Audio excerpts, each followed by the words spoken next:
안녕하세요. 다정한 남각정 다락방TV입니다. 오늘도 저의 다락을 찾아주셔서 감사드리고요. 사연 시작해보도록 하겠습니다. 안녕하세요. 저는 대구에 사는 40살 여자입니다.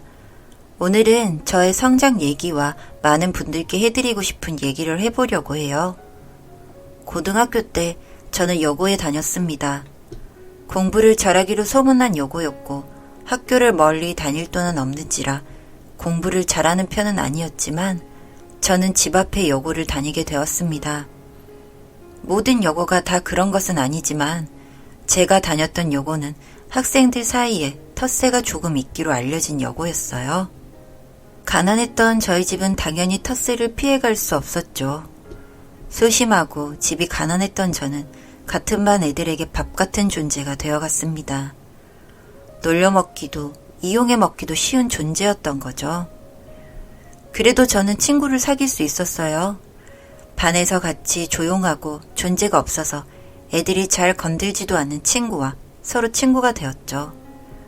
같이 친구가 되자 같이 놀림을 받게 되었지만 그래도 그 친구는 묵묵히 곁에 있어줬습니다.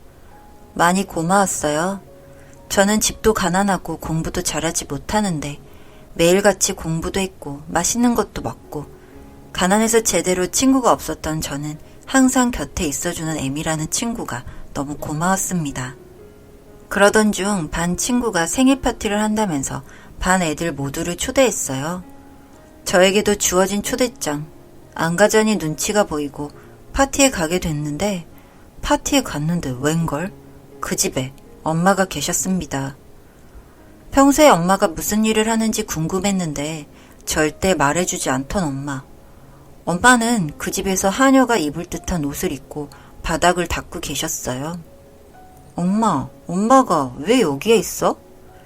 계속해서 이 집 아줌마랑 친한데 오늘 하루만 딸 생일 파티를 한다고 해서 도와주려고 왔다는 엄마.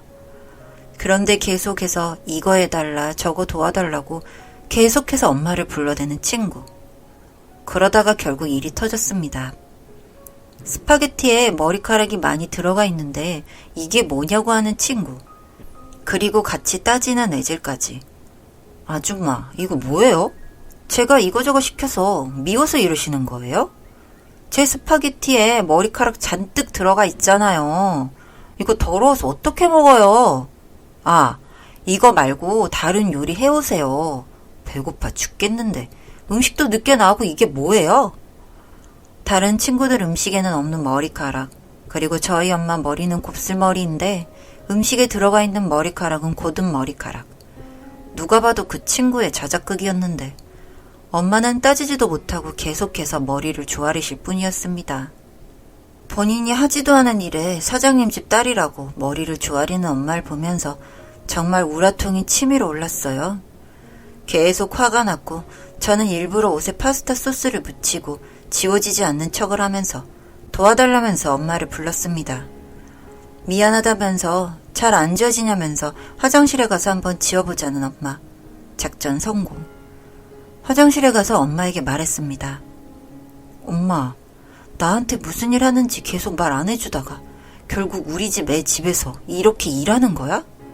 그리고 엄마가 안 한 일에 고개도 왜 숙여? 엄마는 왜 한마디도 못해?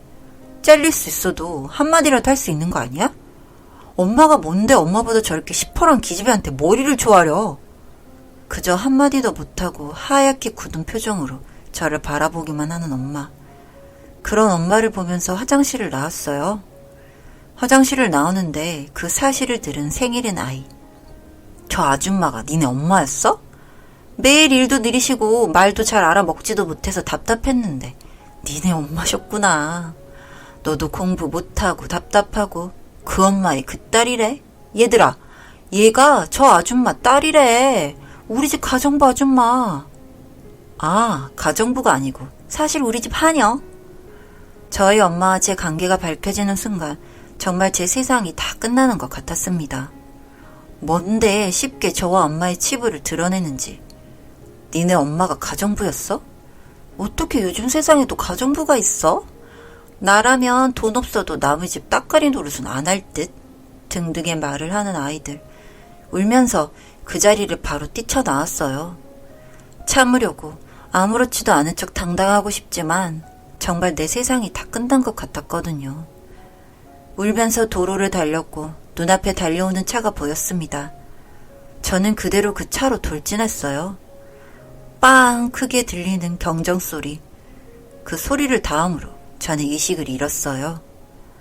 귀 옆에서 계속해서 일제히 들려오는 기계음. 난 어디 있는 거지? 눈앞에 계속해서 보이는 하얀색은 뭐지? 나 죽은 건가? 하고 생각해 보면서 옆을 보니 보이는 처음이지만 아주 익숙한 풍경.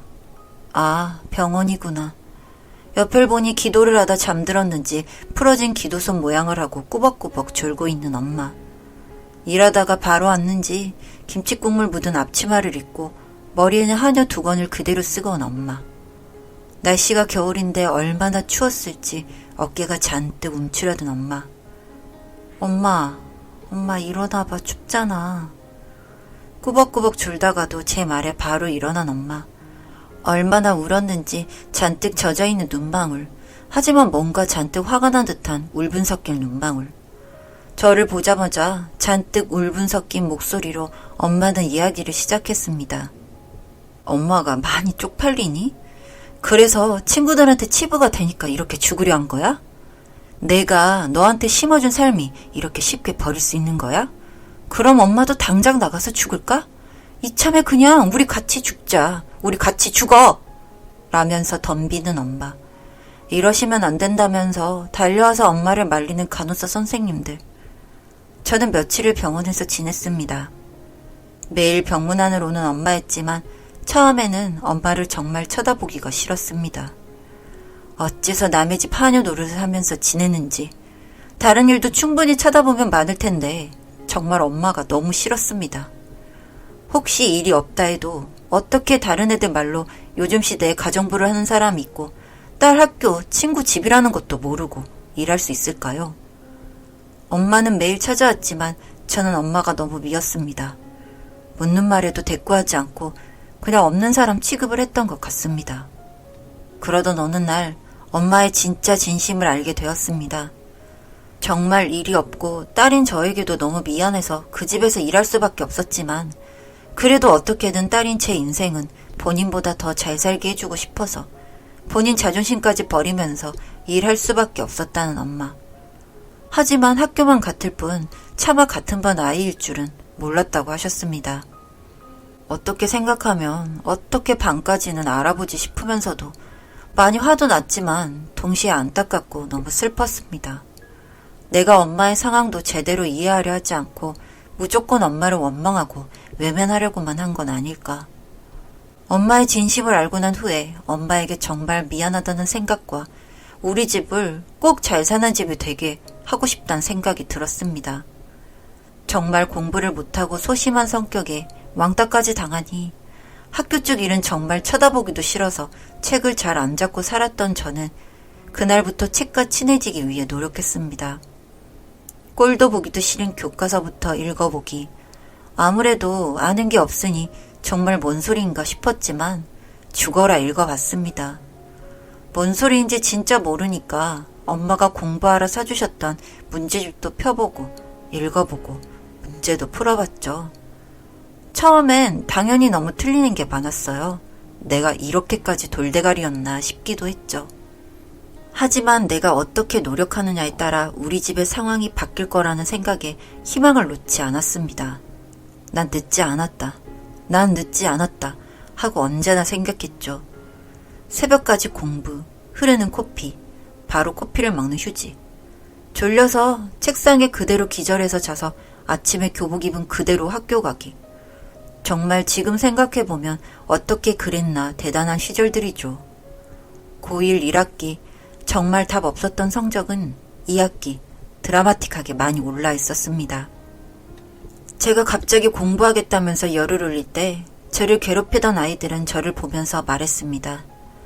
저 똥대가리가 뭘 해서 되겠어? 지가 저렇게 나대봤자 바닥이지. 주제도 모르고 나대는 것. 나댄다고요? 제가 나대는 건지 아닌 건지는 두고 봐야 한다는 생각이 들었습니다. 저는 욕을 들을수록 더 오기가 생겨서 꼭 밟아주고 싶다는 생각으로 했죠. 그리고 고1 1학기에 진짜 바닥을 기던 내신은 고1, 2학기 많은 계단이 올라 있었습니다. 어떻게 갑자기 이렇게 성적이 올랐냐 하시는 선생님. 이제 그래도 이름난 전문대에 들어갈 만한 성적.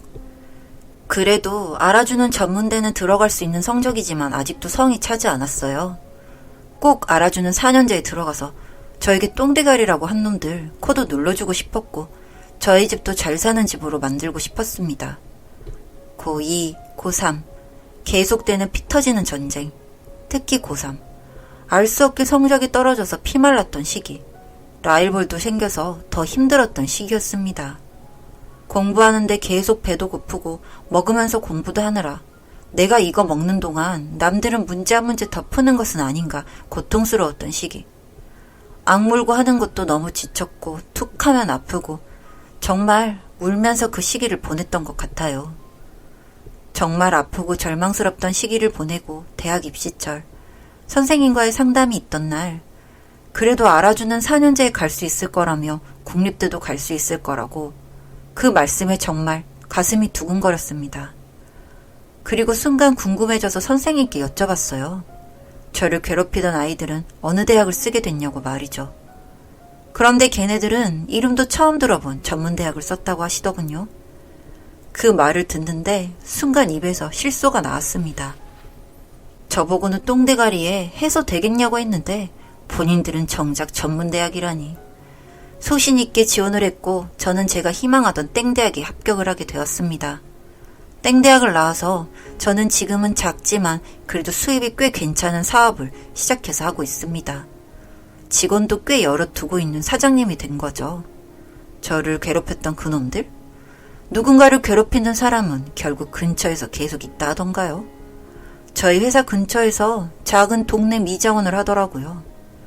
종종 가서 머리 바꾸러 가면서 길을 팍팍 눌러주고 있습니다. 저에게 너 따위가 성공할 수 있겠냐고 하던 애들, 저보고 왜 나드냐고 하던 애들, 그 말을 듣고 화도 나면서 나는 역시 이런 애구나 하는 생각도 들었지만 그래도 열심히 노력해 작지만 그래도 회사 CEO가 되어서 이젠 환경이 완전히 변해 잘 먹고 잘 지내고 있는 요즘 저와의 싸움에서 당당히 이겨 이젠 행복하게 살아가는 제가 너무 자랑스럽습니다. 저는 여러분께 이 말을 드리고 싶어요. 지금 나의 모습이 해결 불가할 것 같고 너무 답이 없는 것 같아도 일단 할 수 있는 한 그 상황에 최선을 다해보라고.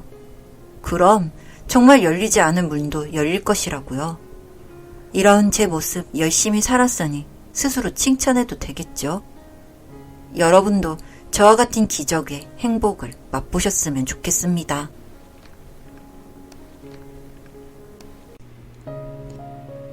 다정한 난걱정 다락방TV였습니다.